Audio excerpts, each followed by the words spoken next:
ప్రేమైన దేవుని పిల్లలారా, కోతకాలము ఎప్పుడు, కోయివారు ఎవరు? ఒక విశేషమైన సంగతిని ఈరోజు వాక్యం నుంచి మీరు ఆలోచించబోతున్నారు. బైబిల్ అనేది మహాసముద్రం, మహావిజ్ఞానపు గని. 25 సంవత్సరాలు జయశాలి గారు పరిశోధించిన ఎన్నో పాఠాలు మనం వింటున్నప్పటికీ త్రవ్వే కొద్దీ బయటపడుతున్న నిధి వంటిది బైబిల్. చాలామంది కొద్ది కాలం బైబిల్ నేర్చుకున్న తర్వాత, కొన్ని విషయాలు తెలిసిపోయిన తర్వాత ఇక మేము తెలుసుకోవలసినది ఏమీ లేదు అని అలసత్వాన్ని ప్రదర్శిస్తారు. దానివలన కొన్ని పాఠాలు నేర్చుకొని చాలామంది ఎప్పటికీ ఇక అవి చాలు అనుకున్నట్టుగానే ఉండిపోతారు. కానీ బైబిల్ ఒక నిధి. నిరంతరము కష్టపడేవాడికి, నిరంతరం శ్రమ పడేవాడికి, నిరంతరం బైబిల్ ముందు విద్యార్థుల పరిశోధన సాగించేవాడికి అందు దాచబడిన ఎన్నో విషయాలు లోకానికి తెలియనివి, అందు దేవుడు పొందుపరిచిన ఎన్నో జ్ఞాన సంగతులు గోచరమవుతాయి, వెలికి తీయబడతాయి. తను ఆనందపడతాడు. సామెతల గ్రంథం మీకు తెలుసు, మాటలు ఇంతకు ముందు కూడా మీరు చదివారు, మరొకసారి మీకు జ్ఞాపకం చేస్తాను. సామెతల గ్రంథం 4వ అధ్యాయము, సామెతల గ్రంథం 4వ అధ్యాయము 4వ వచనం నుండి చదవండి. ఆయన నాకు బోధించుచు నాతో ఇట్లనెను, నీ హృదయం పట్టుదలతో. ఏముండాలట వాక్యం దగ్గర? పట్టుదల. ప్రార్థనలో పట్టుదల ఉండాలని చాలామంది చెప్తారు. పట్టు వదలకు ప్రార్థించమంటారు. దేవుడు ప్రార్థనలో పట్టుదల గురించి మాట్లాడినా అది కొద్ది విషయమే. కానీ అసలైన పట్టుదల ఎందులో ఉండాలి? వాక్యం. నా మాటలను పట్టుదలతో నీ హృదయాన్ని పట్టుకొని అన్నాడు. పట్టుదల ఉండాలి. ఇంకా ఏమంటున్నాడు? నా ఆజ్ఞలను గైకొని నీడలను బ్రతుకుదువు, జ్ఞానము సంపాదించుకును, బుద్ధి సంపాదించుకును, నా నోటి మాటలను మరువకము, వాటి నుండి తొలగిపోకుము, జ్ఞానమును విడువక ఉండిన ఎడల అది నిన్ను కాపాడును, దాన్ని ప్రేమించిన ఎడల అది నిన్ను రక్షించును.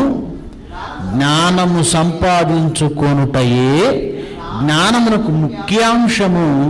నీ సంపాదన అంతా ఇచ్చి బుద్ధి సంపాదించుకును, దాన్ని గొప్ప చేసిన ఎడల అది నిన్ను హెచ్చిస్తుంది. అంటే పట్టుదలతో ఈ జ్ఞానం కోసం ప్రతి క్షణం పరిశోధించి దాని కొరకు అవసరమైతే ఆస్తిని కూడా వేపరిచేసి దానిని కౌగిలించిన వాడికి దేవుడిచ్చే ఘనత, గొప్పతనం. వాక్యము వలన గొప్పతనం వస్తుందన్నాడు. వాక్యం వలన అది నేను గొప్ప చేస్తుంది అన్నాడు. ప్రియులారా, బైబిల్లో ఎన్నో సందర్భాలు మనకు అర్థమైనట్లుగా ఉంటాయి. అర్థమైనవి అని కొన్ని సందర్భాలు మనం దాటి వెళ్ళిపోతాం. కానీ జాగ్రత్తగా పరిశీలిస్తే, పదే పదే ఆలోచిస్తే మనం కూడా కొన్ని సంగతులను సగం సగం అర్థం చేసుకొని ముందుకు వెళ్ళిపోతున్నామేమో అనిపిస్తుంది. ఈరోజు మీరు వింటే మీకు కూడా అదే భావన కలుగుతుంది. చూద్దాం ఆ సందర్భం ఏంటో, కోతకాలం అంటే ఏంటో, కోయివారు ఎవరో, అది ఎప్పుడు. వాక్యం నుంచి చదువుదాం. మత్తయి సువార్త 13వ అధ్యాయము 24 నుంచి చదువుదాం. మీరు అనేక మార్లు చూసి ఉండొచ్చు, కానీ శ్రద్ధ పెట్టి ఈరోజు మరింత శ్రద్ధగా దాన్ని మీరు ఆలోచించాలి. ఒక విభిన్నమైన కోణంలో దాన్ని మీరు అర్థం చేసుకోబోతున్నారు. ఆయన మరి ఒక ఉపమానం వారితో చెప్పాను. ఏమనగా, పరలోక రాజ్యము తన పొలములో మంచి విత్తనమును విత్తిన మనుష్యుని పోలి ఉన్నది. పరలోక రాజ్యం. పరలోక రాజ్యం అనగా ఏది? పరలోక రాజ్యం అనగా ఏదంటే ఎక్కడుంది? అది భూమి మీద ఉందా? పరలోక రాజ్యము అంటే ఇక్కడ లేదా? భూమి మీద ఉందా? ఉంది. ఏది పరలోక రాజ్యము? దేవుని సంఘం, క్రీస్తు సంఘం, మనమంతా పరలోక రాజ్యం. యేసుక్రీస్తు తను స్థాపించబోయే సంఘం గురించి, తను స్థాపించబోయే రాజ్యం గురించి ముందుగా మాట్లాడుతున్నాడు. ఆయన తన రాజ్యం గురించి ముందుగా చెప్తున్నాడు. ఏమంటే మొదటి శతాబ్దంలో వచ్చినప్పుడు తన రాజ్యం అధికారికంగా ఆ అపోస్తుల కార్యములలో 3000 మందితో బలంగా ప్రారంభమవుతుంది. దానికి ముందే తన రాజ్యం ఎలా ఉంటుందో, ఎలా ఉండబోతుందో చెప్తున్నాడు. ఏమంటున్నాడు?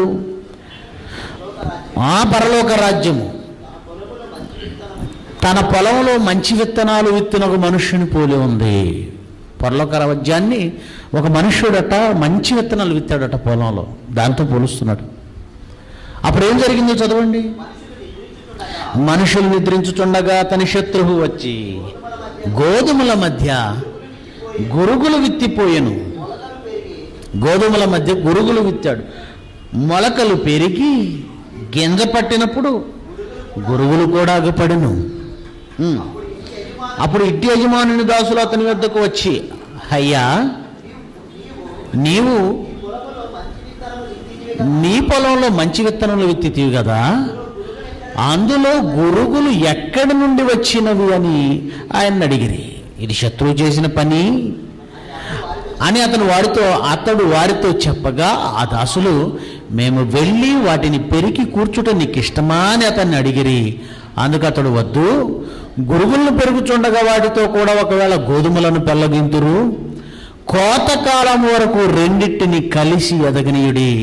కోతకాలమందు గురుగులను ముందుగా కూర్చి కాల్చివేయుటకు కట్టలు కట్టి గోధుమలను నా కొట్టులో చేర్చి పెట్టుడని కోతగాండ్రతో చెప్పుదును. ఉపమానం ఇది. దీని భావం ఏంటి అని అడుగుతారు. దీని భావం ఏంటి నాయన అని అడుగుతారు శిష్యులు. దాని భావం కూడా చెబుతున్నాడు చూడండి, 37వ వచనం నుంచి 37. అందుకు ఆయన ఎట్లా, నేను మంచి విత్తనం విత్తువాడు మనుష్య కుమారుడు. పొలము లోకము అంటే లోకంలో మనుష్య కుమారుడైన క్రీస్తు విత్తనములు విత్తుతున్నాడు. లోకంలోనేనా? దేవుని రాజ్యం లోకంలోనే ఉంటుందా? బయట పరలోకంలో ఉంటుందా? లోకంలోనే. పొలము లోకము, మంచి విత్తనములు విత్తువాడు మనుష్య కుమారుడు. మంచి విత్తనములు రాజ్య సంబంధులు, గురుగులు దుష్టుని సంబంధులు, వాటిని విత్తిన శత్రువు అపవాది అన్నాడు. మంచి విత్తనములు రాజ్య సంబంధులు. ఇక్కడ మీరు ఆలోచిస్తే తన రాజ్యం గురించి మాట్లాడుతున్నాడు. తన రాజ్యం వచ్చింది, ఆ రాజ్యంలో మంచి విత్తనాలు ఉన్నాయి. ఆ మంచి విత్తనాలను విత్తినవాడు మనుష్య కుమారుడు. వాటి మధ్య విత్తబడిన వారు దుష్టుని సంబంధులు అన్నాడు. ఈరోజు రాజ్యములో అనగా సంఘములో, దేవుని సంఘములో ఉత్తములు రాజ్య సంబంధులతో పాటు దుష్టుని సంబంధులు కూడా కలిసిపోయారా? కలిసిపోలేదా? ఉన్నారా లేదా? వాని సంబంధులు కూడా ఉన్నారు. ఉన్నారని ఎలా చెప్పగలం? ఉన్నారని ఎలా చెప్పగలం? యోధా పత్రిక 3వ వచనం. యోధా పత్రిక ఒకే ఒక అధ్యాయం కలిగిన పత్రిక. 3వ వచనం చదవండి. యోధా పత్రిక 3-4 వచనాలు. ప్రియులారా, మనకందరికీ కలిగేడు రక్షణను గూర్చి మీకు వ్రాయవలెనని విశేష ఆసక్తి కలవాడనై ప్రయత్నించుచుండగా పరిశుద్ధులకు ఒక్కసారి అప్పగింపబడిన బోధ నిమిత్తం మీరు పోరాడవలనని మిమ్మల్ని వేడుకొనుచు మీకు వ్రాయవలసి వచ్చెను. 4వ వచనం. ఎందుకంటే కొందరు రహస్యముగా జొరబడి ఉన్నారు. ఎక్కడికి? మనుషులు నిద్రించుచుండగా దుష్టుడు వచ్చి, శత్రువు వచ్చి విత్తాడే, వాళ్ళ గురించి మాట్లాడుతున్నాడు. కొందరు రహస్యంగా జొరబడి ఉన్నారు, వారు భక్తిహీనులు. అంటే దేవుని రాజ్యము, దేవుని రాజ్య సంబంధులు ఉత్తములు ఉంటే వారి మధ్యకు కొందరు భక్తిహీనులు రహస్యంగా చొరబడ్డారు. అంటే దేవుని రాజ్యము, రాజ్య సంబంధుల మధ్య దుష్టుని సంబంధులు కూడా ఉన్నారు. అంటే ఇది ఎప్పుడు జరిగే సంగతి అన్నమాట. ఇప్పుడు ఆల్రెడీ ఉన్నారా లేరా? ఉన్నారు. రైట్. అంటే దేవుని రాజ్యములో మంచి రాజ్య సంబంధులతో పాటు అనగా మంచి విత్తనములతో పాటు దుష్టుని సంబంధులు అనగా గురుగులు కూడా ఉన్నాయి. ఇక్కడ వరకు మనకు అర్థమైంది. ఆ గురుగులను విత్తిన వా శత్రువు ఎవరట? అపవాది. ఇక 39లో ఏమంటున్నాడు చూడండి. కోత యుగ సమాప్తి. కోత యుగ సమాప్తి. కోత కోయువారు దేవదూతలు. కోత కోయువారు ఎవరట? కోత యుగ సమాప్తి, కోత కోయువారు దేవదూతలు అన్నాడు. ఈ మాట వినగానే మనమంతా ఇప్పటి వరకు ఏమని భావించాము అంటే, ఈరోజు క్రైస్తవులు అనేకులు ఏమని భావించారు అంటే, యుగ సమాప్తి అన్నాడు గనక ఇది రెండవ రాకడలో జరుగుతుంది అని అందరూ భావించారు. అంతే కదండి? రెండవ రాకడలో జరిగేది ఏది? దేవదూతలు వచ్చి దేవుని రాజ్యములో ఆటంకములకు వాటిని అన్నింటినీ ఏరేసి అగ్నిగుండంలో పడవేయటం ఇది కోత. అయితే ఈ కోత ఎప్పుడు జరుగుతుందని ఉంది ఇక్కడ? యుగ సమాప్తి. యుగ సమాప్తి అంటే రెండవ రాకడలో జరిగేది అని భావించారు. చదువుతుంటే అలాగే ఉంది కదండి. చదవండి, అక్కడ ఏముంటుందో. కోత యుగ సమాప్తి, కోత కోయువారు దేవదూతలు, గురుగులు ఎలాగ కూర్చోబడి అగ్నిలో కాల్చివేయబడును అలాగే యుగ సమాప్తి అందు జరుగును. మనిషి కుమారుడు తన దూతలను పంపును, వారాయన రాజ్యంలో నుంచి ఆటంకములకు సకలమైన వాటిని దుర్నీతి పరులను సమకూర్చి అగ్నిగుండములో పడవేయుదురు అన్నాడు. ఇది రెండవ రాకడలో జరుగుతుంది అన్నది అనేకుల ఆలోచన. కోత రెండవ రాకడలో జరుగుతుందా? కోత యుగ సమాప్తిలో జరుగుతుందా? కోత యుగ సమాప్త? బాగా ఆలోచించాలి. కోత యుగ సమాప్త బైబిల్లో ఒక వచనానికి లేదా ఒక సందర్భానికి మనం ఒక భాష్యం లేదా ఒక వివరణ లేదా ఒక కంక్లూషన్ దీన్ని చూసి కోతకాలం అనేది యుగ సమాప్తి అని మనం చెబుతున్నాం. చాలామంది చెబుతున్నారు. దీనికి బిబ్లికల్గా మరో చోట ఎక్కడైనా ఆధారం ఉందా? ఉండాలి కదండి. కోత యుగ సమాప్తి అనగానే ఇది రెండవ రాకడలో అనేదానికి అర్థం మరి ఒక అవగాహన చేసుకోవడానికి మరో వచ్చిన ఆధారం కావాలి. చూద్దాం. యుగ సమాప్తిలో ఏమేమి జరుగుతాయి? యేసు ప్రభు చెప్పిన ఈ కోత అనే కార్యక్రమం ఉంటుందా? యుగ సమాప్తిలో ఏమేమి జరుగుతాయి? ఈ కోత అనే కార్యక్రమం ఉంటుందా? ఏం జరుగుతుందో చూద్దాం. ఇదే మత్తయి సువార్త. దీన్ని ఇలాగే ఉంచండి. మత్తయి సువార్త 24వ అధ్యాయము 36 నుంచి చదువుదాం. ఏం జరుగుతుందో చూడండి. 24 యుగ సమాప్తి, యేసుక్రీస్తు రెండవ రాకడకు ముందేం జరుగుతుందో ఆయనే చెప్తున్నాడు. అయితే ఆ దినమును గూర్చి ఆ గడియను గూర్చి తండ్రి మాత్రమే ఎరుగును గాని. ఏమండి? ప్రతిదానికి సూక్ష్మమైన డిఫరెన్స్ ఉంటుంది. మీరు చాలా జాగ్రత్తగా వినాలి, లేకపోతే పాఠం అర్థం చేసుకోవడం కొద్దిగా కష్టం. రెండవ రాకడలో ఏం జరగబోతుందో, ఆ రెండవ రాకడకు ముందు దినాలు ఎలా ఉంటాయో, ఏం జరుగుతుందో యేసు ప్రభు చెప్తున్నాడు. చదవండి. ఆ దినమును గూర్చి ఆ గడియను గూర్చి తండ్రి మాత్రమే ఎరుగును గాని ఏ మనుష్యుడైనను పరలోకమందలి దూతలైనను కుమారుడైనను ఎరుగరు. నోవాహు దినములు ఎలాగుండెనో మనుష్య కుమారుడి దినములు కూడా అలాగే ఉంటాయి. జల ప్రళయమునకు ముందటి దినములలో నోవాహు ఓడలోనికి వచ్చిన దినము వరకు ఆ మనుషులు, ఆనాటి మనుషులు తినుచు త్రాగుచు పెండ్లికిచ్చుచు పెండ్లి చేసుకొనుచు ఉండిరి. జల ప్రళయం వచ్చి అందరినీ కొట్టుకొని పోయే వరకు ఎరుగకపోయిరి. అలాగుననే మనుష్య కుమారుని రాకడ కూడా ఉంటుంది. ఇక్కడ వరకు మనం ఎప్పుడు చదువుకుంటున్నాం, ఇది కూడా అర్థం చేసుకున్నాం. రైట్. ఆ కాలం ఏం జరుగుతుందో చూడండి. ఆ కాలమున ఇద్దరు పొలంలో ఉందరు, ఒకడు తీసుకొని పోబడును.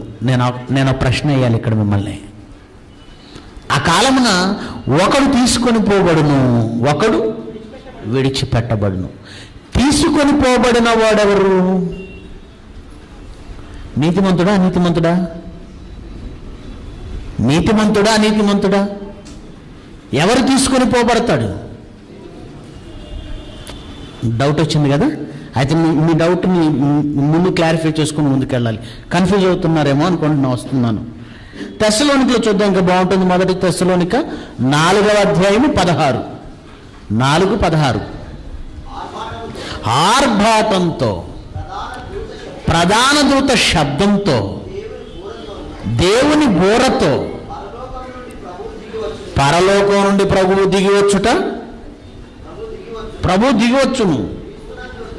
ఏమండి, ప్రభు దిగి వస్తాడు. రెండవ రాకడ సుమండి, రెండవ రాకడలో ప్రభు దిగి వస్తాడు. ఆయన భూమి మీదకి వస్తాడు కదా, రెండవ రాకడలో ఆయన భూమి మీదకి వస్తాడు కదా.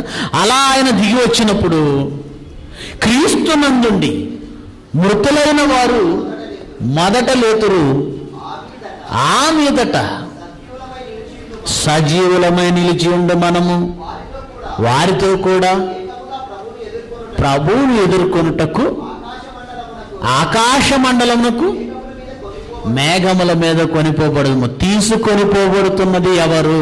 క్రీస్తునందు ఉన్నవారా, క్రీస్తునందు లేనివారా? క్రీస్తునందు ఉన్నవారేనా?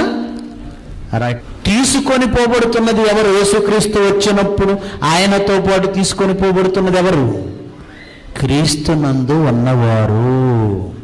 ఇప్పుడు రండి మరలా మత్తయి 24కి మీకు ఒక క్లారిటీ వస్తుంది. ఇక్కడ మత్తయి సువార్త 24వ అధ్యాయము మీరు చదువుతున్న మాట.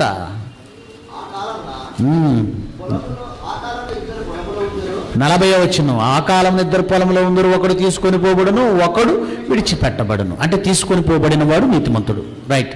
ఇద్దరు స్త్రీలు పెరుగులు విసురుచుందరు, ఒకతే తీసుకొని పోబడును, ఒకతే విడిచిపెట్టబడును.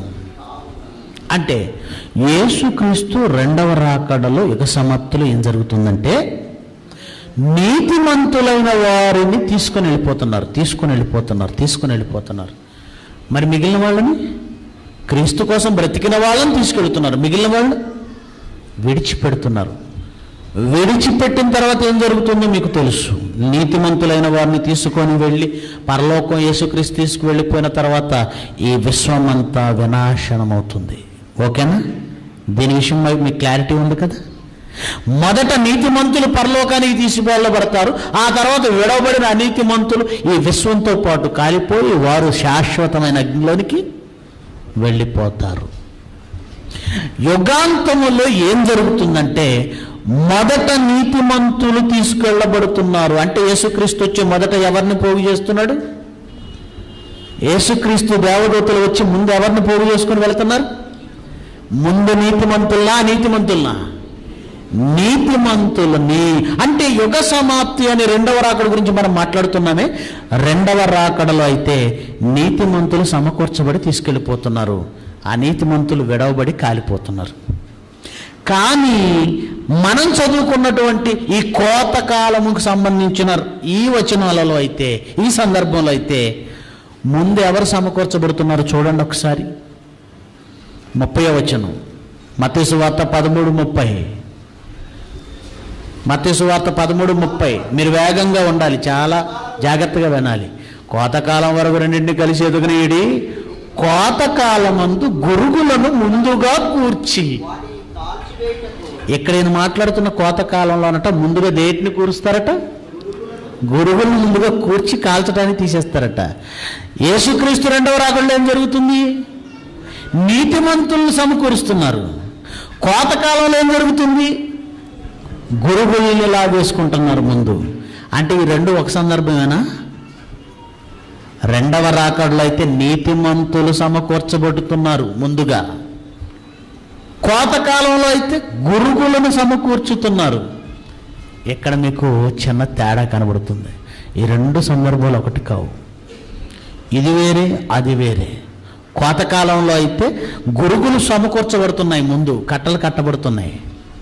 రెండవ రాకడలో అయితే నీతిమంతులను సమకూరుస్తున్నాడు. ఈ రెండు ఒకే కాలంలో జరగట్లేదా? లేదు. మరి యుగ సమాప్తి అనుంది. యుగ సమాప్తి అనగానే రెండవ రాకడ అని అనుకుంటావా? యుగ సమాప్తి అనగానే రెండవ రాకడ అనుకుంటావా? అలాగైతే యోహాను సువార్త చూద్దాం, 4వ అధ్యాయము 35 చూడండి. 35 యోహాను సువార్త 4వ అధ్యాయము 35. ఇంకా 4 నెలలైన తర్వాత కోతకాలం వచ్చునని మీరు చెప్పుదురు కదా. లోకంలో మనుషులట కోతకాలం ఎప్పుడు వస్తుందో చెప్తారట. ఎన్ని నెలలకు వస్తుందంటే 4 నెలలు అయితే కోతకాలం వస్తుంది. సహజంగా అంతే కదండి. పంట ఎంతకాలం పడుతుంది? 4 నెలలు పడుతుంది. ఇంకా 4 నెలలైన తర్వాత కోతకాలం వచ్చునని మీరు చెప్తున్నారు మీ పొలాల గురించి అని యేసుప్రభు అంటున్నాడు. ఇదిగో మీ కన్నులు పైకెత్తి చూడండి, మీ కన్నులు పైకెత్తి పొలములను చూడండి, అవి ఇప్పుడే తెల్లబారి కోతకు వచ్చి ఉన్నవని మీతో చెప్పుతున్నాం. అవి ఇప్పుడే తెల్లబారి, మొదటి రాకడలోనే అంటున్నాడు. ఒక్కసారి మీ కన్నులు పైకెత్తి చూడండి, కోతకాలం ఇప్పుడే వచ్చి ఉన్నది, అవి ఇప్పుడే తెల్లబారాయి, ఇప్పుడే తెల్లబారాయి. ఏ పొలాల గురించి చెప్తున్నాడు? ఏ పంట గురించి చెప్తున్నాడండి? మనుషుల పంట అయితే 4 నెలలకు వస్తుందట, కానీ దేవుని పంట గురించి చెబుతున్నాడు. నా పొలాలు తెల్లబారాయి ఇప్పుడే. మీ కళ్ళు పైకెత్తి చూడండి, చదవండి. ఇంకా అవి ఇప్పుడే తెల్లబారి కోతకు వచ్చి ఉన్నామని మీతో చెప్పుచున్నాను. విత్తువాడును కోయవాడును కూడా సంతోషించినట్లు కోయవాడు జీతం పుచ్చుకొని నిత్య జీవార్థమైన ఫలము సమకూర్చుకొనుచున్నాడు. విత్తువాడొకడు కోయవాడొకడు అను మాట ఈ విషయంలో సత్యమే. 38. మీరు దేనిని గూర్చి కష్టపడలేదో దానిని కోయుటకు మిమ్మల్ని పంపితిని. ఏం చేశాడట? కోతకాలం ఇప్పుడే వచ్చిందంటున్నాడు, నేను మిమ్మల్ని పంపానంటున్నాడు. ఏంటి? కోతకాలం రెండవ రాకడ అనుకుంటున్నారు. ఆయనేమో ఇప్పుడే కోతకు వచ్చేసాయి, ఇప్పుడే తెల్లబారాయి, ఇప్పుడే మీరు కోయాలి, కోయడానికి మిమ్మల్ని పంపించాను అంటున్నాడేంటి? అన్నాడా లేదా? చదవండి మాట 38 మరలా చదవండి. మీరు దేని గురించి కష్టపడలేదు అంటే మీరు నాటలేదు, మీరు నాట్లు వేయలేదు. మీరు దేని గురించి కష్టపడలేదు దానిని కోయడానికి మిమ్మును పంపితేనే. అదేంటండి? కోతకాలం ఎప్పుడో రెండవ రాకడ అంటే ఆయన అంటున్నాడు మీరు కష్టపడలేదు, విత్తింది నేను, దాన్ని కోయడానికి మిమ్మును పంపాను. అంటే ఇక్కడ కోతకాలం ఆల్రెడీ వచ్చినట్లు వాళ్లే కోస్తున్నట్టు మాట్లాడుతున్నాడేంటి? అంటే ఇప్పటి వరకు మనం ఏదో మిస్ అయ్యాం, ఎక్కడో లింక్ పాడైపోయింది, ఎక్కడో లింక్ మిస్ అయిపోయాం. కోతకాలం అంటే యేసుక్రీస్తు 1వ శతాబ్దంలోనే కోతకాలం వచ్చిందంటున్నాడు, మిమ్మల్ని కోయడానికి పంపానంటున్నాడు. కోతకాలం వచ్చిందంటున్నాడు, కోయడానికి మిమ్మల్ని పంపానంటున్నాడు. దీన్ని ఇలాగే ఉంచండి. మత్తయి సువార్త చూద్దాం. మత్తయి సువార్త 9వ అధ్యాయం, మత్తయి సువార్త 9వ అధ్యాయం 38 చూడండి. 38 కోత విస్తారమే గాని, 37 చివరి మాట అది, కోత విస్తారమే గాని పనివారు కొద్దిగా ఉన్నారా? ఇవన్నీ మీరు మనసులో పెట్టుకోండి. కోతకాలం వచ్చిందంటున్నాడు, ఆ కోయవారు మీరే అంటున్నాడు, ఇక్కడికి వచ్చి పనివారు కొద్దిగా ఉన్నారంటున్నారు. కొద్దిగా ఉన్నారా అంటే 12 మందే ఉన్నారు. కొద్దిగా ఉన్నారంటే ఎంతమంది ఉన్నారు? కొద్దిగా ఉన్నారు. పనివారిని పంపుడని, కోతవారిని పంపుడని ఏమన్నాడు చూడండి. కోతవారిని, తన కోతకు పనివారిని పంపుమని కోత యజమానుని వేడుకోనుడని తన శిష్యులతో చెప్పాను. నాయన కోత ఏమో విస్తారంగా ఉంది అంటే అప్పుడే కోత వచ్చేసిందా? ఎవరిని చూసి అన్నాడు ఆ మాట? 37 చదవండి. ఎవరిని చూసి ఆ మాట అన్నాడు? ఎవరిని చూసి ఆ మాట అన్నాడు చూడండి. ఆయన జనసమూహములను చూచి అంటున్నాడట కోత విస్తారంగా ఉంది అన్నాడు. అంటే ఇంతకీ ఆయన కోత, తన పంట అని ఎవరి గురించి చెప్తున్నాడు? జనసమూహం. 1 కొరింథీ 3వ అధ్యాయం 9వ వచనం చదవండి. 1 కొరింథీ 3వ అధ్యాయం 9వ వచనం. 1 కొరింథీ 3వ అధ్యాయం 9వ వచనం. పౌలు అంటున్నాడు, మేము పనివాళ్ళం, మేమే పనివాళ్ళం, మేము దేవుని జత పనివారమై ఉన్నాము, మీరే దేవుని పొలం, మీరే దేవుని పంట, మీరే దేవుని వ్యవసాయం. మీరు దేవుని వ్యవసాయం అంటే తన ప్రజలను చూసి కోత ఎక్కువగా ఉంది. పనివాళ్ళు ప్రియులరా, కోతకాలం అంటే ఇప్పుడు రెండవ రాకడ కాదండి.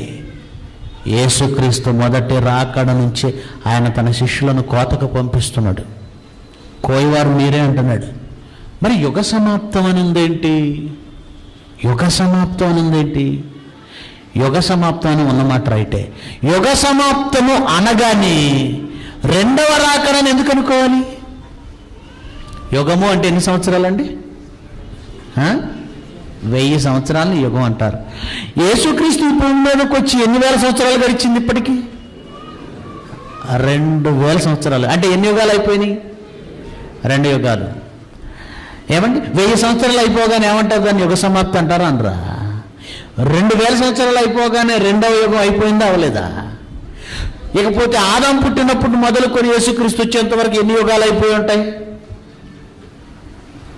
ఎన్ని యుగాలు అయి ఉంటాయి? 4 యుగాలు అయిపోయాయండి. 4 యుగాలు. ఇప్పటికీ 6 యుగాలు అయిపోయాయి. ఆదాం పుట్టి 6 యుగాలు అయిపోయాయి. యుగ సమాప్తి అనగానే రెండవ రాకడ కొరకు ఎందుకు వెళ్ళిపోవాలి? ఎందుకు వెళ్ళాలి? ఒకవేళ యుగ సమాప్తి అంటే రెండవ రాకడే అనుకుంటే యేసుక్రీస్తు గురించి ఏం వ్రాయబడిందో ఒక్కసారి మీరే మీ కళ్ళతో చూడండి. అపోస్తులుడైన పౌలు హెబ్రీలకు రాసిన పత్రికలో 9వ అధ్యాయం 26లో ఏమన్నాడు చూడండి. హెబ్రీ పత్రిక 9వ అధ్యాయం 26వ వచనం. అట్లయిన ఎడల జగత్ పునాది వేయబడినది మొదలుకొని ఆయన అనేక పర్యాయములు శ్రమపడవలసి వచ్చును. అయితే ఆయన యుగముల సమాప్తి. ఏ సమాప్తి అట? యుగముల సమాప్తి అందు తన్ను తానే బలిగా అర్పించుకొనెను. యేసుక్రీస్తు శిలువ మీద బలైంది కూడా ఎప్పుడట? యుగముల సమాప్తి. యుగములు అనగానే రెండవ రాకడకు వెళ్ళకండి. రెండవ రాకడను కూడా యుగ సమాప్తి అన్నాడు. సందర్భం తెలియాలి. సత్యవాక్యమును సరిగా విభజించాలి. ఏ సందర్భంలో అది రెండవ రాకడకు వర్తిస్తుందో, ఏ సందర్భంలో రెండవ రాకడకు వర్తించదో విభజించుకోవడమే నీకు రావాలి. యేసుక్రీస్తు సిలువ వేయబడింది కూడా యుగ సమాప్తి. ఇదే యుగ సమాప్తి. ఇశ్రాయేలీలకు ధర్మశాస్త్రానికి దేవుడు ఒక కాలం ఇచ్చాడండి. ప్రియులరా, ఇశ్రాయేలీల కొరకు దేవుడిచ్చిన కాలం ఒకటి ఉంది. ఇశ్రాయేలీలకు కొంతకాలం ఇచ్చాడు ఇవ్వలేదా? ధర్మశాస్త్రం ఎప్పటి వరకు ఉండాలో అప్పటి వరకు ఇశ్రాయేలీలకు దేవుడిచ్చిన కాలం. యేసుక్రీస్తు రాకతో వాళ్ళ కాలం ముగిసింది. ఇశ్రాయేలీలకు ఇచ్చిన కాలం, ఇశ్రాయేలీలకు ఇచ్చిన కాలాలు లేదా యుగాలు యేసుక్రీస్తు శిలువ కార్యక్రమంతో ముగిశాయి. ఆయన యుగముల సమాప్తి అని శిలువ వేయబడ్డాడంటే ఏ యుగములు ఇవి? ఇశ్రాయేలీలకు ఇవ్వబడిన యుగాలు. ఆ సమాప్తిలో సిలువేయబడ్డాడు. కోత యుగ సమాప్తి అనగానే రెండవ రాకడ లోకంలో యుగ సమాప్తి గురించి వెళ్ళకండి. విశ్వవినాశనపు యుగ సమాప్తి గురించి వెళ్ళకండి. యేసుక్రీస్తు సిలువేయబడ్డాడు. ఇశ్రాయేలీలకు ఇవ్వబడిన ఒక కాలం ఉంది. ఆ కాల సమాప్తిలో ఆయన సిలువేయబడ్డాడు. కోత యుగ సమాప్తి అంటే యేసుక్రీస్తు మొదటి శతాబ్దంలో వచ్చాడే అది కూడా యుగ సమాప్తే. అది కూడా యుగ సమాప్తే. ఆయన సిలువ వేయబడింది యుగ సమాప్తిలో. కనుక కోతకాలం ఎప్పుడు అంటే అప్పటి నుంచి ప్రారంభమైంది, ఇప్పటికీ కూడా కొనసాగుతూనే ఉంది. కోత ఏది? ఇదిగో ఇక్కడ పంట ఉందండి. పంట లేదా? మీరంతా పంట కాదా? మీరంతా పంట. మామిడి పంట వస్తుందండి. ప్రతి సంవత్సరం మామిడి పంట వస్తుంది. ప్రతి సంవత్సరం. ఈ ప్రాంతాల్లో మామిడి తోటలు లేకపోవచ్చు. బత్తాయి తోటలు ఉంటాయా? నిమ్మ తోటలు ఉంటాయా? పంటకాలం రాగానే ఏం చేస్తారు? వెళ్ళి ఆ పంట కోసుకొని వచ్చేస్తారు. కాయ కోసుకొని వచ్చేస్తారు. మామిడికాయ రాగానే వాళ్ళు కూడా కోతకు వెళుతున్నాం అంటారు. అంటే కోతకాలము రాగానే, కోతకాలం అంటే పంట ఇచ్చే కాలం. మీరు మీ దేవుని కొరకు పంట ఇస్తున్నారా? పండుతున్నారా? పండట్లేదా? మీరు మీ దేవుని కొరకు పండుతున్నారా? పండట్లేదా? పండకపోతే ఇంకెందుకు? మీరు పండకపోతే ఇంకెందుకు? దేవుని కాలం, దేవుని కోతకాలం. ఇదిగో తాను ఒక పొలం వేశాడు, ఆ పొలంలో మంచి విత్తనాలు వచ్చాయి, వాటికి పంట ఉంది. ఆ పంట కోతకాలము. ఆ కోతకాలంలో దేవుడు ఏం చేయదలుచుకున్నాడంటే, ఆ పంటను కోసే ముందు మొదట ఏం చేయాలనుకున్నాడు? ఆ మధ్యలో గురుగులను ఏరేయాలి. ఆ గురుగులను ఏరేయాలి. అంటే దుష్టుని సంబంధులను ఏరేసే కార్యక్రమం రెండో రాకడలోనా? ఇప్పుడేనా?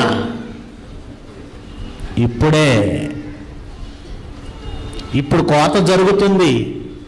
యేసుప్రభు మొదటి కాలంలోనే తన శిష్యులను కోతకు పంపించాడు. అదే 4వ అధ్యాయంలో 35వ వచనం మీరు చదువుకున్నారు. దేవుని పంట మీరే, మనమే. ఆ పంటను కోయడానికి మనుషులను పంపిస్తున్నాడు. అంటే దుష్టుని సంబంధులైన గురుగులైనటువంటి వారిని ఏరేసే కార్యక్రమం ఎప్పుడన్నమాట? ఇప్పుడేనా? ఇప్పుడు జరుగుతుందా? ఇప్పుడు జరుగుతుంది. ఎక్కడుందండి బైబిల్లో? ఎక్కడుందండి? 1 పేతురు. అదే మీకు వాక్యపట్నం. 1 పేతురు 4వ అధ్యాయం 17వ వచనం. 1 పేతురు ఏమండి? 1 పేతురు 4వ అధ్యాయము 17వ వచనం. తీర్పు దేవుని ఇంటి యొద్ద ఆరంభమగు కాలము. ఆ తీర్పు ప్రారంభమైంది. ఏం జరుగుతుంది తెలుసా? మీలో ఎవడను దొంగగా కానీ, నరహంతకుడుగా కానీ, దుర్మార్గుడిగా కానీ, పారుల జోలికి పోవువాడిగా కానీ శిక్షలోనికి వెళుతున్నారన్నాడు. బాధ అనుభవింపతగదు. అంటే సంఘములో అప్పటికే కొందరు దుర్మార్గులుగా, హంతకులుగా, పరుల జోలికి పోవువారుగా, మోసగాళ్ళుగా, భక్తిహీనులుగా ఉన్నారు. వాళ్ళను ఏరివేసే కార్యక్రమం ప్రారంభమైంది. ఎక్కడ ప్రారంభమైంది? అది తీర్పు ఎక్కడ ప్రారంభమైంది? దేవుని ఇంటి యొద్ద. తర్వాత ఏమన్నాడు చూడండి. దేవుని ఇంటి వద్ద ప్రారంభమగు కాలం వచ్చి ఉన్నది. అది మన దగ్గరే ఆరంభమైందనుకో. దేవుని సువార్తకు లోబడని వారి గతి ఏమవుతుంది అన్నాడు. అంటే దేవుని సంఘంలో ఉండి సువార్తకు లోబడని వాళ్ళు ఉన్నారా? సువార్త వినని వాళ్ళ గురించి చెప్పాడా? సువార్తకు లోబడని వారి గురించి చెప్పాడా? సువార్త వినని వారి గురించో తెలియని వారి గురించో కాదండి. అది తెలుసు, విన్నారు, కానీ ఏం చేస్తారట? లోబడరు. తెలుసు, విన్నారు. సువార్త విని లోబడని వారు ఎక్కడున్నారు? బయట ఉన్నారా? లోపల ఉన్నారా? సంఘంలోనే ఉన్నారు. వాళ్ళే ఆటంకం. అందుకే తీర్పు ఎక్కడ ప్రారంభించాడట దేవుడు? తీర్పు అంటే మీకు తెలుసు కదండి. తీర్పు అంటే జడ్జిమెంట్. ఈరోజు ఒక కేసులో జడ్జిమెంట్ అనగానే గజ వణికిపోతారు. ఎందుకంటే జడ్జి ఎన్ని నెలలు వేస్తాడో, ఎన్ని సంవత్సరాలు వేస్తాడో, ఊరేస్తాడో, లేదంటే యావజ్జీవ కారాగార శిక్ష వేస్తాడో. తీర్పు అంటే అర్థం ఏంటి? జడ్జిమెంట్. అది ఇప్పుడే ఆరంభమైంది అన్నాడు చూడండి. ఇప్పుడే 1వ శతాబ్దంలోనే ఆరంభమైపోయింది. అంటే కోతకాలం ఎప్పుడన్నమాట? 1వ శతాబ్దం. కోతకాలం 1వ శతాబ్దం. అప్పటి నుండి కోత ప్రారంభమైంది. ఆ కోతలో ముందు ఎవరు తెగిపోతున్నారు? ముందు ఆటంకం. ఏది ఆటంకం ఉందో? పెద్ద తాడి చెట్లు ఉంటాయి, మీరు చూశారు తాడి చెట్లు. ఆ తాటి చెట్ల కాయలు కోయాలనుకున్న వాళ్ళు బరాబరా పైకి ఎక్కుతారు కదండి. ముందేం చేస్తారు తెలుసా? పైకెక్క ఆ చివరి మొవ్వలోకి వెళ్ళిన తర్వాత వాళ్ళ ఏమంటారు దాన్ని, ఆ మొవ్వలోకి వెళ్ళడానికి అడ్డంగా ముందు ఎండిపోయినవి ఉంటాయి, చుట్టూ ఎండిపోయిన మట్టలు ఉంటాయి. అవి పట్టుకున్నామా జారి పడతాడు, అంతేనా? ఆధారం ఉండవు. అలాగే పట్టుకొని పైకి ఎక్కితే కోసుకుంటాయి, ఒళ్ళు తెగిపోతుంది. అందుకే ముందేం చేస్తాడు? తన దగ్గర ఉన్న కొడవలతో ముందు ఆ చుట్టూ ఉన్న ఆటంకాలను కోసేస్తాడు. కోసి అప్పుడు పైకి వెళ్ళి కాయలు తీసుకొస్తాడు. అంటే కాయ రావాలంటే ముందు ఆటంకంగా ఉన్న వాటిని ఏం చేయాలి? కోయాలి. అలాగే దేవుడు తన పంట తీసుకోవడానికి ముందు ఆటంకంగా ఏముంది? గురుగులు ఉన్నాయి. అందుకే గురుగుల్ని తీసేస్తున్నాడు. అంటే దేవుడు ఎప్పుడో కాదండి దుర్మార్గులు ఏరేసే పని, ఎప్పుడో కాదండి, ఇప్పుడు మొదలుపెట్టాడు. మీకు విషయం తెలుసా? ఎందుకు వెళ్ళిపోతున్నారు యేసు ప్రభు దగ్గర నుంచి ఎందుకు వెళ్ళిపోతున్నారు చాలామంది వస్తుంది చూడండి. యేసు ప్రభు దగ్గర నుంచి ఎందుకు వెళ్ళిపోతున్నారని చాలామంది అనుకున్నారు. ఆ రోజు మొదటిసారి 70 మంది శిష్యులను పంపించాడు సువార్తకు. తెలుసా ఎంతమంది ఉన్నారు? తర్వాత ఆయన మాటలు చాలామందికి అర్థం కాక, అబ్బో ఈయన పైనుండి వచ్చాడట, ఈయనతో ఇక ఉండకూడదని వెళ్ళిపోయారటండి. ఎంతమంది వెళ్ళిపోయారు తెలుసా? శిష్యుల్లో 70 మంది శిష్యులు ఎంతమంది వెళ్ళిపోయారు తెలుసా? 58 మంది వెళ్ళిపోయారు. ఏమండి 58 మంది ఎందుకు వెళ్ళారని మీరు అనుకుంటున్నారు? యేసుప్రభు తప్ప అది? వాళ్ళు గురుగులు తీసివేయబడ్డారు. ఈ రోజుకి సంఘం నిజంగా దేవుని సంఘం అని భూమి మీద ఏదైనా ఉందంటే Bible open university India international మాత్రమే. గుండె మీద చేసుకొని చెప్తానండి.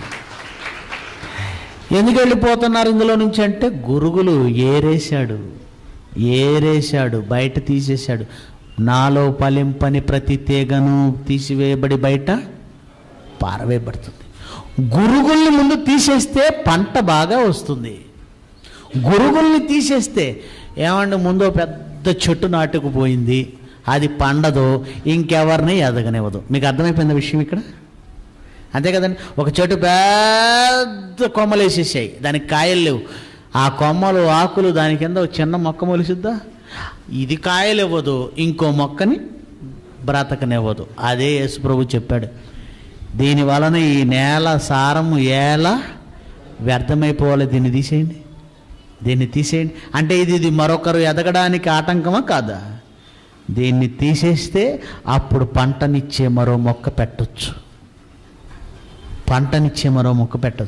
అంటే కోతకాలంలో మొదట ఆటంకములగునవి తీసివేయబడి దేవుని పంట కోసుకునే కాలం. అది యుగ సమాప్తి కాదు, ఇప్పుడే దేవుని ఫలం ఇప్పుడే. మరి కోత కోయేవారు దేవదూతలు అన్నాడు కదండి, మీరేమో మనుషులు అన్నట్టు చెప్తున్నారు. అంతే కదా? మరొకసారి చూద్దాం మాట, మీకు అర్థమవుతుంది. మత్తయి సువార్త 13వ అధ్యాయం 39 నుంచి చదువుతున్నాం. కోత యుగ సమాప్తి అనగానే రెండవ రాకడ కాదని మీకు అర్థమైపోయింది. యుగ సమాప్తి అంటే ఇదిగో యేసుక్రీస్తు కూడా యుగముల సమాప్తి యందు తను తానే బలిగా అర్పించుకున్నాడు. ఇశ్రాయేలీల కొరకు ఇచ్చిన కాలములు యుగములు కొన్ని ఉన్నాయి, ఆ యుగములు సమాప్తి అయ్యాయి. అందుకే యేసుక్రీస్తు బోధ ప్రారంభించినప్పుడు తొలి మాట ఏంటి? ఆయన నోట తొలి మాట కాలము సంపూర్ణమై ఉన్నది. అంటే దేవుడు ఇశ్రాయేలీలకు ధర్మశాస్త్రానికి ఇచ్చిన టైం కంప్లీట్ అయిపోయింది. అది సంగతి. ఎలా కనెక్షన్ వచ్చిందో చూసారా? యుగ సమాప్తి అంటే యేసుక్రీస్తు మొదటి శతాబ్దంలో వచ్చిందే యుగ సమాప్తిలో. ఇది యుగ సమాప్తే కాదా? చివరి కాలాలు ఇవన్నీ. మరి కోత కోయేవారు దేవదూతలు అన్నాడు. దేవదూతలు అనగానే రెండో రాకడలో దేవదూతలు వచ్చేసి మొత్తం ఏరేస్తారని మనం అనుకుంటున్నాం. దేవదూతలు అంటే పరలోకంలో 2 రెక్కల చేతులు, 2 రెక్కలతో కాళ్ళు, 2 రెక్కలతో ముఖము కప్పుకొని 2 రెక్కలతో ఎగిరే ఆ దేవదూతలేనా? దేవదూతలు అంటే వాళ్ళేనా? ఇంకెవరిని దేవదూతలు అనకూడదా? చూద్దాం, అది కూడా వాక్యం నుంచో చూద్దాం. మనం ఎందుకు సొంత భాష్యం చెప్పాలి? Bible open university India international ప్రత్యేకత ఎక్కడంటే ఏ విషయము సొంతగా కిట్టించి చెప్పటాలు ఉండవు. బైబిల్ ఏది చెప్పిందో అదే. తిమోతికి వ్రాసిన మొదటి పత్రిక 3వ అధ్యాయము 16వ వచనం. తిమోతికి వ్రాసిన మొదటి పత్రిక 3వ అధ్యాయము 16వ వచనం. నిరాక్షేపముగా దైవభక్తిని గూర్చిన మర్మము గొప్పదై ఉన్నది. 16వ వచనం, 3వ అధ్యాయం 16వ వచనం. నిరాక్షేపముగా దైవభక్తిని గూర్చిన మర్మము గొప్పదై ఉన్నది. ఆ మర్మం ఏదంటే ఎవరైనా సశరీరుడుగా ప్రత్యక్షమైంది ఎవరు? యేసుక్రీస్తు. ఆయన సశరీరుడుగా ప్రత్యక్షమయ్యను. ఆత్మ విషయమున నీతిపరుడు అని తీర్పు పొందాడు. చదవండి. దేవదూతలకు కనబడెను అన్నాడు. రక్షకుడని జనములో ప్రకటింపబడెను, లోకమందు నమ్మబడెను, ఆరోహణుడై తేజోమయుడయ్యను. ఇవన్నీ అర్థమైనాయండి. అన్నీ అర్థమైనాయి. ఏమేమి అర్థమైనాయి? ఆయన సశరీరుడుగా ప్రత్యక్షమయ్యాడు అన్నది అర్థమైంది. ఆయన శరీరధారిగా వచ్చాడు, అర్థమైంది. ఆత్మ విషయమై నీతిపరుడని కూడా తీర్పు పొందాడు, అది అర్థమైంది. తర్వాత రక్షకుడని జనములలో ప్రకటింపబడెను అంటే తను రక్షకుడని ప్రకటింపబడ్డా? అయిపోయిందా? ప్రకటింపబడమేనా? లోకం నమ్మిందా? లోకమందు నమ్మబడెను. మళ్ళీ ఇప్పుడు రక్షకుడు కృష్ణుడు. ఎందుకండి మనకి యేసుక్రీస్తు రక్షకుడని లోకంలో ప్రకటింపబడిందా లేదా? ప్రకటింపబడిందా? ప్రకటింపబడింది, లోకమందు నమ్మబడింది. మళ్ళీ నువ్వు కొత్తగా యేసుక్రీస్తు రక్షకుడా కాదా అని ఎవరితోనూ ఏ పోటీలకు వెళ్ళాల్సిన అవసరం లేదండి. ఆల్రెడీ నమ్మబడెను. పరుల జోలికి పోవువాడిగా మీలో ఎవడును శిక్ష అనుభవింప తగ్గదు. పరుల జోలికి వెళ్ళకండి. అంత అర్థమైంది. కానీ దేవదూతలకు కనబడెను అన్నాడు చూడండి, ఉందా? దేవదూతలకు కనబడ్డం ఏంటండి? అది కూడా శరీరధారిగా వచ్చినప్పుడు దేవదూతలకు కనబడ్డాడట. క్రొత్తగా ఆయన దేవదూతలకు కనబడేదేంటి? పరలోకంలో ఉన్నాడా లేదా? శరీరధారిగా రాకముందు పరలోకంలో ఉన్నాడు. శరీరధారిగా రాకముందు పరలోకంలో ఉంటే పరలోకంలో అప్పటికే కోటాను కోట్ల దేవదూతలు ఉన్నాయి కదా, కోట్ల దేవదూతలు, కోటాను కోట్లు. అప్పుడే యేసుక్రీస్తు ముఖాన్ని చూసే కదా దేవదూతలకు కనబడ్డాడు కదా. కోట్ల దేవదూతలు పరలోకములో యేసుక్రీస్తును చూసినప్పుడు శరీరధారిగా వచ్చి దేవదూతలకు కనబడ్డాడు అంటున్నాడేంటి? దేవదూతలంటే నువ్వు అనుకుంటున్న పరలోకమందు దేవదూతలు కావన్నమాట ఇక్కడ మాట్లాడుతుంది. ఒకవేళ పరలోకమందు దేవదూతలు అయితే శరీరధారిగా వచ్చినప్పుడు చూడడం ఏంటి? శరీరధారిగా రాకముందు ఆత్మరూపిగా పరలోకంలో ఉండగానే అవన్నీ చూసేసాయి. మరి ఈ దేవదూతలు ఎవరు?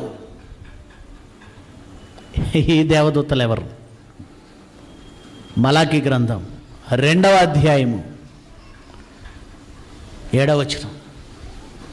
మలాకీ గ్రంథం 2వ అధ్యాయము 7వ వచనం. యాజకులు సైన్యములకు అధిపతియగు యెహోవా దూతలు. యెహోవా దూతలని ఎవరికి కూడా పేరుంది? యాజకులకు, దేవుని పిల్లలకి, సేవకులకి, ప్రవక్తలకి. యెహోవా దూతలు. ఎందుకంటే యెహోవా దూతలని పేరు పెట్టాడు? దూత అంటే అంబాసిడర్ అంటే రాయబారి, వార్తను అందించేవాడు. ప్రవక్తలు దేవుని వార్తను ప్రజలకు అందించారు గనక ప్రవక్తలను కూడా ఏమనొచ్చు అన్నమాట? దేవుని దూతలే కదండి, దేవుని దూతలు. రాయబారి, దూత, దేవుని దూత. మీకు అర్థమైందా? ఎవరు దేవుని దూతలు అన్నాడు? యాజకులు, సైన్యములకు అధిపతియగు యెహోవాకు దూతలు. తమిళ్లో ఇంకా బాగుంటుందండి, దేవదూతలు అని రాశాడు. ఇక్కడ యెహోవా దూతలు అన్నాడు, తమిళలో అయితే దేవదూతలు అని డైరెక్ట్గా ఉంటుంది. యెహోవా దూతలు అయితే ఏంటి, దేవదూతలు అయితే ఏంటి అంటే దేవుని కొరకు మనుషులకు దేవునికి మధ్య వాక్యమును అందిస్తూ పనిచేసిన వారిని కూడా దేవుని దూతలని పిలవచ్చా? యాజకులు యెహోవాకు దూతలు. కొరింథీయులకు రాసిన 2వ పత్రిక పిలిచారు చూడండి, 8వ అధ్యాయము 23వ వచనం. 2వ కొరింథీ 8వ అధ్యాయము 23. తీతు ఎవరైనా అడిగిన ఎడల అతను నా పాలివాడును, మీ విషయంలో నా జత పనివాడై ఉన్నాడనియు, మన సహోదరులు ఎవరని అడిగిన ఎడల వారు సంఘముల దూతలు. ఎవరట అంటే మనుషులను కూడా దేవుడు ఏమని పిలుస్తున్నాడు? వాళ్ళు చేసే పనిని బట్టి వాళ్ళు కూడా ఎవరన్నమాట? దూతలు. అలాగే అపోస్తలుడైన పౌలు మరి ఫిలిప్పీలకు రాసిన పత్రిక చూద్దాం, 2వ అధ్యాయం చూద్దాం, 25వ వచనం. ఫిలిప్పీ 2:25. మరియు నా సహోదరుడును జతపనివాడును నా తోటి యోధుడును మీ దూత. ఎవరికి దూతట? సంఘమునకు పౌలు పంపుతున్న దూత. ఇక్కడ దేవదూతలకు కనబడను అనగానే పరలోకంలో ఉన్న ఆత్మరూపంలో ఉన్న 2 రెక్కలతో కాళ్ళు 2 రెక్కలతో ముఖం కప్పుకొని దేవుని సన్నిధిలో ఎగురుతూ పరిశుద్ధుడు పరిశుద్ధుడు పరిశుద్ధుడని గాన ప్రతిగానాలు చేస్తున్నారే, వాళ్ళు మాత్రమే దేవదూతలు కాదు. దేవుని కొరకు ఈ భూమి మీద వాక్యమును తీసుకెళ్లే వాళ్ళను కూడా ఏమన్నాడు? దేవదూతలు. అంటే కోత కోయువారు దేవదూతలు అంటే ఆ పరలోకంలో ఉన్న దూతలు వచ్చి కోస్తారని ఆలోచించాలా, లేదా దేవుని వాక్యము ప్రకటించే వీళ్ళు కోస్తారని ఆలోచించాలా? నీకు అర్థమైందా? కోతకాలము ఎప్పుడు? 1వ శతాబ్దం నుంచి కోతకాలమే. కోత కోయువారెవరు? ఆ దేవదూతలా ఈ దేవదూతలా? ఈ రోజు నేను చేస్తున్నది ఏంటి? ఉదయం నుంచి కోత. ఈ కోతలో నా వాక్యము విని మండిపోయినటువంటి గురుగులు కాలిపోయి బయటకు వెళ్తాయి. ఈ వాక్యం విని దేవుని కోసం బ్రతకాలనుకొని ఫలాలు ఇచ్చిన వాళ్ళు కూడా, ఫలం అంటే ఆత్మఫలమేమనగా ఏంటి? ఆత్మఫలాలు ప్రేమ, సంతోషము, సమాధానము. వాక్యం విని ఇవన్నీ మీ మనసులోనికి వచ్చేసేయంటే పంట పండింది. ఈ పంటను కోయడానికే నేను వచ్చాను. కనుక కోత కోయ ఆ దేవదూతలు ఎవరు? దేవుని సేవకులు. దేవుని సేవకులు, ఈ భూమి మీద మనుషులు. అందుకే యేసుప్రభు ఎవరిని పంపాడు కోతకి? తన దూతలు అన్నాడు. పరలోకంలో ఉన్న దూతల గురించి చెప్పలేదు. ఆయన తన దూతలను పంపును. ఉందో లేదో చూడండి అక్కడే. మత్తయి సువార్త 13వ అధ్యాయము. మత్తయి సువార్త 13వ అధ్యాయం 41వ వచనం. మనుష్య కుమారుడు తన దూతలు. ఎవరు ఆయనకి? ఆయన దూతలు ఎవరు? అపోస్తలులందరూ ఆయనకు దూతలే, సేవకులందరూ ఆయనకు దూతలే. ఈరోజు కోతకాలం అండి. ఇది కోత పంట సంఘం అండి. ఆ సంఘములో ఆటంకములుగా ఉన్న వారికి తీర్పు తీర్చేవారు ఎవరు? ఎవరు తీర్పు తీర్చేవారు? పరిశుద్ధుల లోకమునకు తీర్పు తీర్చుదురు. ఆ తీర్పు ఇప్పుడు జరుగుతుందన్నాడా? ఆ తీర్పు దేవుని అంటనే ప్రారంభమైంది. ఇప్పుడు లోకమునకు ఏం జరుగుతుంది? అది ఆ తీర్పే కోత. ఆ కోతలో 2 జరుగుతున్నాయి. 1 ఆటంకములకు వాటిని తెంపేస్తున్నాము. 2 దేవుని కొరకు పండిన పంటను దేవునికి ఇచ్చేస్తున్నాం. దేవుని కొరకు పండిన పంట. అందుకే పౌలు కూడా గలతీ పత్రిక రాస్తూ ఎంత చక్కగా అంటే, మీరు నన్ను ఎలా అంగీకరించారంటే, గలతీ పత్రిక చెప్తాడు చూడండి. 1వ అధ్యాయంలో, గలతీ పత్రిక 1వ అధ్యాయము ఏమంటే, క్షమించండి, 1వ అధ్యాయం కాదు, 4వ అధ్యాయము 14వ వచనం. అప్పుడు నా శరీరంలో మీకు శోధనగా ఉండిన దాన్ని బట్టి నన్ను మీరు తృణీకరింపలేదు, నిరాకరింపనూ లేదు, కానీ దేవుని దూత వలె, యేసుక్రీస్తు వలె నన్ను అంగీకరించారు. ప్రేమైన దేవుని పిల్లలారా, కోత యుగ సమాప్తి అనగానే ఆ కోతకాలం 2వ రాకడ కాదండి. 2వ రాకడలో మొదటిగా నీతిమంతులను పరలోకానికి తీసుకెళ్తున్నాడు. కానీ కోతకాలంలో ముందుగా గురుగులను సమకూరుస్తున్నాడు, కట్టలు కట్టి అగ్నిలో వేస్తున్నాడు. అది ఈ కాలమే. తీర్పు దేవుని ఇంట జరుగు కాలము ఆరంభమైంది, వచ్చేసింది. అది ఇప్పుడు జరుగుతుంది. ఆ తీర్పులో ఈరోజు సంఘములో ఆటంకములైన సకలమైన దుర్నీతి పరులను దేవుడు ఏం చేస్తున్నాడు? తీసేస్తున్నాడు. ఎప్పుడైతే వాక్యము చెప్పుట ద్వారా మనము దుర్నీతి పరులను తీసేసామో, తీసేయడం అంటే నేను కిందకు వచ్చేసి వీడు దుర్నీతి పరుడు, వీడు మంచివాడు అని నేను తీసేయాలా? అక్కర్లేదు. వాక్యం చెబుతున్నప్పుడే మంచివాడెవడో చెడ్డవాడెవడో తెలిసిపోతుందా? డిసైడ్ అయిపోతుంది. ఇంకా మంచి సందర్భం చూపిస్తానండి, మీకు ఎంత ఆనందంగా ఉంటుందంటే, అదే మత్తయి సువార్త 13వ అధ్యాయం మత్తయి సువార్త 13వ అధ్యాయము 47వ వచనం నుంచి. మరియు పరలోక రాజ్యం సముద్రంలో వేయబడి నానా విధములైన చేపలను పట్టిన వలను పోలి ఉన్నది. సేమ్ మ్యాటర్ అండి. మరొక ఉదాహరణతో వివరిస్తున్నాడు. అదే విషయాన్ని మరో ఉదాహరణతో వివరిస్తున్నాడు. పరలోక రాజ్యమే. ముందు పొలంలో విత్తిన మంచి విత్తనాల గురించి మనుష్య కుమారుడు పొలంలో విత్తిన మంచి విత్తనాలతో పోల్చాడు పరలోక రాజ్యాన్ని. ఇప్పుడు ఒకడు సముద్రంలో వేసిన వలతో చెబుతున్నాడు. సముద్రంలో వేయబడిన వలను పోలి ఉన్నది. అది నిండినప్పుడు దానిని దరికిలాగి కూర్చుండి ఏమండి మంచి వాటిని గంపల్లో చేర్చి చెడ్డ వాటిని బయట పారేస్తారు. ఒంగోలు దగ్గర కొత్త పట్టణం అని ఏమండి బంగాళాఖాతం అండి, సముద్రానికి వెళ్ళామండి. ఒక 3 కిలోమీటర్ల లోపలికి తీసుకెళ్లారు మన వాళ్ళే బోటు మీద. అక్కడికి వెళ్ళి మధ్యలో ఆగి ఆ సముద్రం మధ్యలో కాసేపు అలా ప్రకృతిని ఎంజాయ్ చేసాం. మా చుట్టూ బోట్లు ఉన్నాయి. ఆ బోట్లలో పెద్ద పెద్ద వలలు కుప్పలేసి ఉన్నాయి. అడిగానండి ఏంటి అవి అని. మోటారు వలలట, మోటార్ బోట్లు. చాలా పెద్ద వలండి, ఇంత పెద్ద కుప్ప ఉంది వలే. ఆ వలను 10 బోట్లు కలిసి వేస్తాయట. ఎలా అంటే సముద్రంలో కాలనీలుగా వెళుతుంటాయంటండి. కాలనీలు అందులో వేల చేపలు ఉంటాయట. ఒక్కొక్కసారి 1 కోటి రూపాయలు 2 కోట్లు విలువ చేసే మత్స్య సంపద కూడా ఆ వలకు చిక్కుతుందట. ఏమండి ఎలక్ట్రానిక్ బోట్లు ఉంటాయి, మోటార్ బోట్. ఈ ఎలా పడతారు అని అంటే మొత్తం ఏమండి ఈ కోల్స్ కాలేజీ అంత విస్తారంగా చేపల గుంపు బయలుదేరుతుందట. ఆ గుంపు కలిసి బయలుదేరుతుంది. అది వీళ్ళు గమనించేస్తారు, కనపడుతుంది ఈజీగా. ఎప్పుడైతే ఆ గుంపు బయలుదేరిందో అంతే స్పీడ్గా వలను పట్టుకొని ఆ గుంపు చుట్టూ రౌండ్ వేస్తాడండి ఒకడు.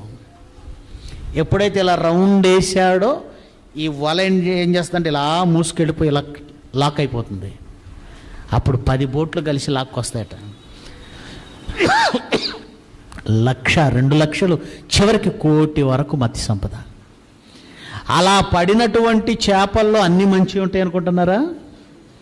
ఉండవండి. ట్యూనా ఫిష్లు అని కొన్ని ఉంటాయండి, నీళ్లు తాగి బంతిలా ఉబ్బుతాయి. అవి విషమట. ఆ చేప విషమట. ఎంత విషం ఉంటుందో చేప కంటే ఆ ఒక్క చేపలో ఉన్న విషంతో 30 మంది మనుషులను చంపేయచ్చట. ఒక్క చేపలో ఉండే విషంతో 30 మందిని చంపేయచ్చు. ఈ మధ్యకాలంలో గోదావరి నీళ్లు కృష్ణా నదిలోకి వదిలాడండి. గొడవ అందరూ. ఎందుకు? రాకాసి చేపలు వస్తున్నాయట. ఏమండి గోదావరి నుంచి రాకాసి చేపలు వచ్చేస్తున్నాయట. రాకాసి చేపలు అంటే మొత్తం కొరికేస్తున్నాయట, ఎముకలతో సహా. మనుషుల ఎముకలు కూడా కొరికేస్తున్నాయట. మిగిలిన చేపలను బ్రతకనివ్వట్లేదట అవి. కృష్ణానదిలో మంచి చేపలు ఉంటాయండి. ఏమండి రాగండి, శీలావతి చేపల పేర్లు. మంచి చేపలు కృష్ణానదిలా పేరు అదే, శీలావతి. అలాంటిది రాకాసి చేపలు వచ్చేసరికి ఇవేం చేస్తాయంటే మిగతా చేపలను చంపేస్తాయి, తినేస్తాయి. ఎందుకు ఇది చెప్పానంటే సముద్రంలో ఒకసారి వల వేసినప్పుడు వలలో పడిన చేపలన్నీ మంచివి కావు. కర్నూలు పరిసర ప్రాంతాలు జిల్లాల్లో జయశాలి గారు 20 ఏళ్ల క్రితం వల వేశాడు. పడ్డాయండి బాబు, భయంకరమైన చేపలు పడ్డాయి ఈ కర్నూలు ప్రాంతంలో. ఇంకో చేపను ఎదగనీయం, తినేయడమే, మింగేయడమే, నవలేయడమే, కొరికేయడమే. అందులో చేపలు దరికిలాగి ఏం చేస్తాడట దేవుడు? చూడండి, ఆ వలను దరికిలాగి ఏం చేస్తారంటే మత్స్యకారులు మంచివేవో చెడ్డవేవో వేరుతారా ఎర్రా? చెడ్డవాటిని బయటపడేసి, ముందు చెడ్డవాటిని బయటపడేసి మంచి వాటిని తీసుకొచ్చి గంపల్లో చేరుస్తారు. ప్రియులరా, ఇది యుగ సమాప్తి ఎందుకు జరుగునన్నాడు. దాన్ని కూడా చూడండి. అలాగే యుగ సమాప్తి ఎందు జరుగును, దేవదూతలు వచ్చి నీతిమంతుల్లో నుండి దుష్టులను వేరుపరిచి వీరిని అగ్నిగుండంలో పడవేదురు, అక్కడ ఏడుపును. అది 2వ రాకడలో అనుకోకండి, ఇదే మ్యాటరు. ఆ దేవదూతలు ఎవరు? మనమే. నువ్వెప్పుడైతే వాక్యం చెబుతావో నీతిమంతుడెవరో అనీతిమంతుడెవరో ఆ వాక్యమే తేల్చేస్తుందండి. అంతే దినమున నేను చెప్పిన మాట ఏ వానికి తీర్పు. యేసుక్రీస్తు వచ్చినప్పుడట ఎడం ప్రక్కన గొర్రెల, ఎడం ప్రక్కన మేకలట, కుడి పక్కన గొర్రెలట. ఎలా వచ్చాయి ఇవి? యేసు ప్రభు వచ్చి ఇదిగో ఇది మేక, ఎడం పక్కలు, ఇది గొర్రె, కుడి పక్కన ఆయన ఆ రోజు చేస్తాడా? ఇప్పుడు మనం చేస్తున్నాం ఆ పని. ఎప్పుడైతే వాక్యం ప్రకటించబడిందో వాక్యాన్ని బట్టి దానికి విధేయుడైన వాడు గొర్రె, విధేయుడు కానివాడు మేక. నువ్వు తేల్చేస్తున్నావు, నువ్వే విడదీస్తున్నావు, నువ్వే వేరు చేస్తున్నావు. అందుకే తీర్పు నీ చేతికి ఇచ్చాడు. ఇప్పుడు తీర్పు జరుగుతుంది. నువ్వు గొర్రె, నువ్వు మేక. దేన్ని బట్టి? నువ్వు చెప్పిన వాక్యమును బట్టే వాడు గొర్రె మేక అర్థమవుతుంది. ఇప్పుడు దేవదూతలైన అనగా దేవుని పిల్లలైన వారు వాక్యం చెప్పుట చేతనే మంచి చేపేదో చెడ్డ చేపేదో సెపరేట్ చేస్తున్నారు. చెడ్డ చేపలు బయట పారవేయబడితే డైరెక్ట్గా ఎక్కడికి వెళ్ళిపోతాయి? అగ్నిలోనికి వెళతాయి, అగ్నిలోనికి వెళ్ళిపోతాయి. ఇప్పుడు చెప్పండి, యేసుక్రీస్తు రెండవ రాకడలో గొర్రెలను వేరుపరిచే కార్యక్రమం అప్పుడు జరగటం కాదని ఇప్పుడు జరుగుతుంది. యేసుక్రీస్తు రాగానే గొర్రెలను పరలోకానికి, మేకలను నిత్యాగ్ని దండనకు పంపించేస్తాడు. అదే అంత్య తీర్పు. అదొక్క మాటలో, ఒక్క క్షణంలో ముగిసిపోయే కార్యక్రమం అండి. ఆయన అప్పుడు గ్రంథాలు విప్పి రా లైన్లో రా, నువ్వు చేసిన పాపాలేంటి చెప్పు అంటే అయిపోద్ది పుణ్యకాలం. అది సినిమాలో చూపిస్తారు, అలా జరగదు. ఆ గ్రంథాలేవో ఇప్పుడు విప్పబడ్డాయి. తీర్పు తీర్చే గ్రంథం ఏది? విప్పబడిన గ్రంథం ఇది. ఇప్పుడు తీర్పు తీరుస్తున్న వాళ్ళు ఎవరు? పరిశుద్ధులు. ఎవరు వాళ్ళు? మనమే. తీర్పు దేవుని ఇంటి ఆరంభమైందా? ముందు ఇంట్లో ఎందుకు ఆరంభించాడు? ఆయన చాలా మంచోడు. ఇంట్లో దరిద్రులందరినీ పెట్టుకుని బయట వాళ్ళ దగ్గరికి వెళ్ళి తీర్పు చెప్పేవానికి ఏమంటారు? ముందు నీ ఇల్లు చక్కబెట్టుకో అంటారు. అంటారా అనరా? పెద్ద మనిషి అయినోడు ముందు తన ఇంట్లో చక్కబెట్టుకోవాలి కదా. అందుకే ఇల్లు చక్కబెట్టుకోవాలి. ఇంట్లో దుర్మార్గులు ఉంచుకొని బయట వాళ్ళకి తీర్పు తీరిస్తే ఏమంటారు?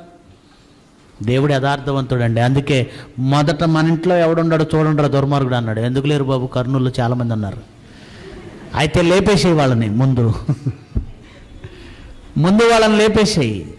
ఆ తర్వాత లోకానికి కూడా తీర్పు తెచ్చేయి. అందుకే తీర్పు ఎక్కడ ప్రారంభించాడు? మొదట ఆయన దేవుని ఇంట. ఆ తీర్పు తీర్చడానికి పంపిన మనుషులు, దేవదూతలు, ఇదిగో దేవుని సేవకులు. కోత కోస్తున్నారా? కోసే ముందు ఏం చేస్తున్నారు? తాటికాయలు కోయడానికి ముందు ఆటంకంగా ఉన్న మట్టలు తీసేసినట్టు దేవుని పిల్లలు ఇచ్చి ఆ పంట కోసుకోవడానికి ముందు ఆటంకములకు గురుగులు తీసి అగ్నిలో వేసాయి. కోతకాలం ఎప్పుడు? ఇప్పుడు చెప్పండి, కోతకాలం ఎప్పుడు? ఇప్పుడే. మరి రెండో రాకడని చెప్తున్నావు? ఎవరో ఒక ఆయన మంచి పాట రాశాడండి. ఏ పాట?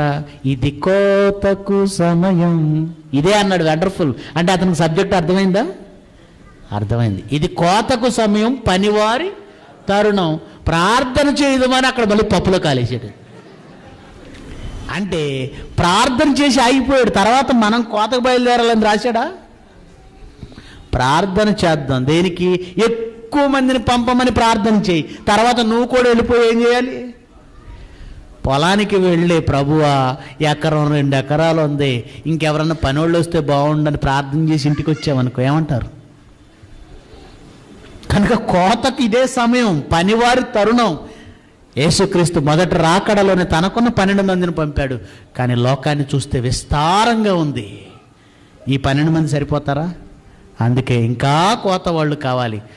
ఆ వచ్చిన నెక్స్ట్ తరంలో అపోస్తులతో పాటు పౌలు వచ్చాడు. పౌలుతో పాటు తిమోతి, తీతుకు, ఎపఫ్రోదితు, వీళ్ళంతా ఎవరు? పనివాళ్ళు. అందుకే అన్నాడు, మేము దేవుని జత పనివారం. అంటే దేవునికి పంట కోయడానికి వచ్చిన వాళ్ళం. ఈరోజు జైశాలి గారు, ఈరోజు మేము, రేపు మీరు, ఈరోజు ప్రిన్సిపల్స్, లెక్చరర్స్, వీళ్ళంతా దేవుని పనివాళ్ళు సుమండి. బైబిల్ చేతబట్టి, ప్రొజెక్టర్ చేతబట్టి, కెమెరాలు చేతబట్టి, లైటింగ్ చేతబట్టి, సౌండ్ సిస్టమ్ చేతబట్టి ఒక ప్రాంతానికి వెళ్ళారంటే ఎందుకు వెళ్ళారు వీళ్ళు? దేవునికి అక్కడ ఏమైనా పంట దొరుకుతుందేమో కోసుకొద్దామని. అది సంగతి.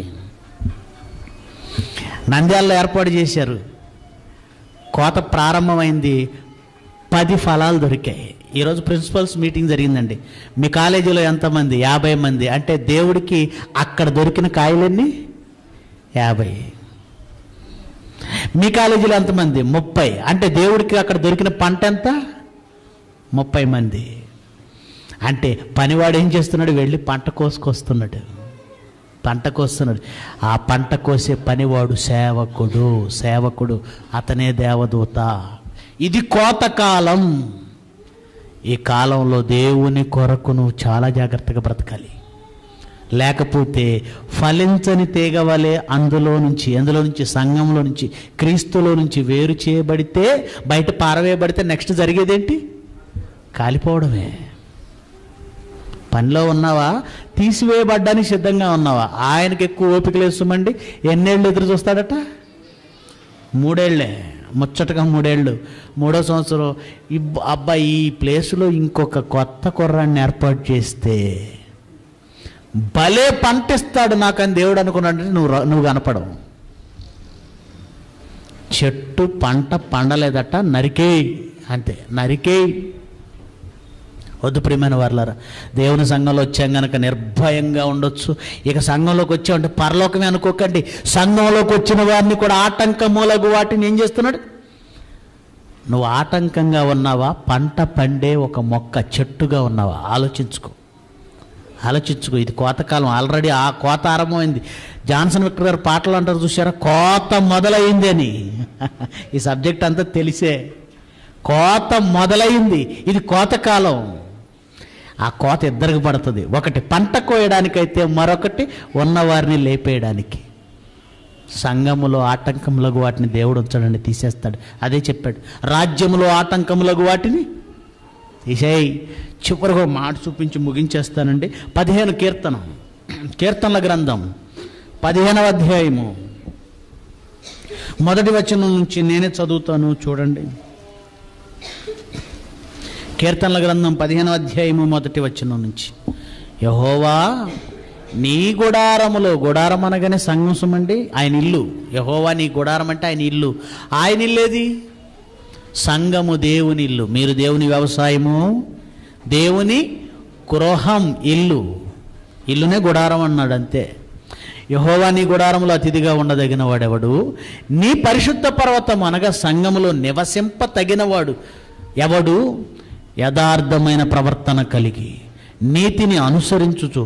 జాగ్రత్త, మీరు సంఘములో దేవుడు మంచి చేప అని ఉంచాలంటే ఎలా ఉండాలో చెప్తున్నాడు. యథార్థమైన ప్రవర్తన కలిగి నీతిని అనుసరించుచు హృదయపూర్వకముగా నిజం పలుకువాడే. అట్టివాడు నాలుకలతో కొండెములాడడం. కొండెములంటే గొడవలు పెట్టడాలు. జాగ్రత్త, మీ నాలుక కొండేలాడుతుందా?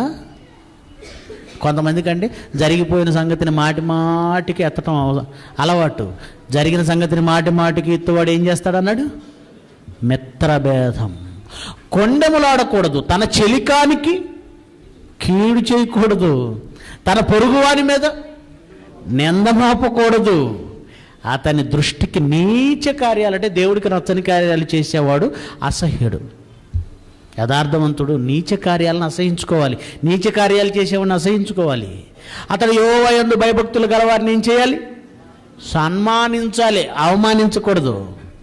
అతడు ప్రమాణం చేయగా నష్టము కలిగినను, మాట తప్పుడు. చచ్చిన బ్రతికిన జయశాలి గారి పాదాల దగ్గరే ప్రమాణం.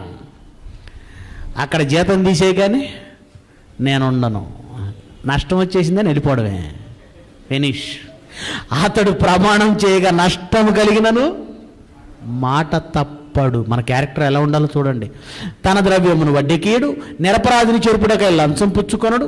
ఈ ప్రకారముగా చేయువాడు ఎన్నటికి కాదల్చబడడు. ఈ ప్రకారంగా, ఏ ప్రకారంగా? యథార్థవంతుడు, యథార్థమైన ప్రవర్తన కలిగి నీతిని అనుసరించుటూ హృదయపూర్వకముగా నిజం పలుకువాడే. అటివాడు తన నాలుకతో కొండెములాడడు, తన పొరుగువానికి కీడు చేయడు, తన పొరుగువాని మీద నింద మోపడు. అటువాని దృష్టికి నీచుడు, అసహ్యుడు, లంచం పుచ్చుకోడు, భయభక్తులు గల వారిని సన్మానించాలి. ఇలాంటి క్యారెక్టర్లో ఉన్నవాడు ఎన్నటికి కదల్చబడ్డ సంఘం నుంచి. ఒకవేళ ఈ క్యారెక్టర్ లేకుండా లూజు క్యారెక్టర్ ఉందా, దాని అర్థం ఏంటి? కదల్చబడతావు. ఈ క్యారెక్టర్ ఉన్నవాడు కదల్చబడ్డు, దాని అర్థం ఏంటి? ఇవి లేనోడిని తీసేస్తానని అర్థం, అంతే కదండి. ఇవి ఉన్నవాడిని స్థిరంగా ఉంచుతానన్నాడు అంటే దాని అర్థం ఇవి లేనివాడిని తీసేస్తాను. ప్రియులరా, దేవుని మహాకృపను బట్టి లోకాన్ని విడిచి సంఘంలోనికి వచ్చాం. సంఘం నుంచి వెళితే పరలోకానికి వెళ్ళాలి, కానీ మధ్యలో మన స్థానాన్ని కోల్పోకూడదు. ఆ ప్రమాదం కూడా ఉందా? ఉంది. సంఘం అనేటువంటి ఈ చక్కటి రక్షణ వలయంలో స్థిరంగా ఉండాలని కోరుకోండి. ఈ రక్షణ వలయంలో నుంచి లాగాలని సాతాను చాలామందిపై మాటు వేసి ఉంది. వాడికి చిక్కారా వెళ్ళిపోతారు. ఈ సంఘంలో ఉంటే ఇదే రక్షణ వలయంలో ఎలాగే పరలోకానికి వెళ్ళిపోతారు. ఇందులో నుంచి బయటికి వెళ్ళిపోయారా సాతాను పాతాళానికి పంపించేస్తుంది. కోతకాలం ఎప్పుడు? ఇప్పుడు కోత జరుగుతుంది. కోయివారు దేవదూతలు, దేవుడు ఆ కోతలో నువ్వు నేను తెగిపోకుండా దేవునికి పంట ఇచ్చేవారిగా మన పంట కోసుకోనివ్వండి.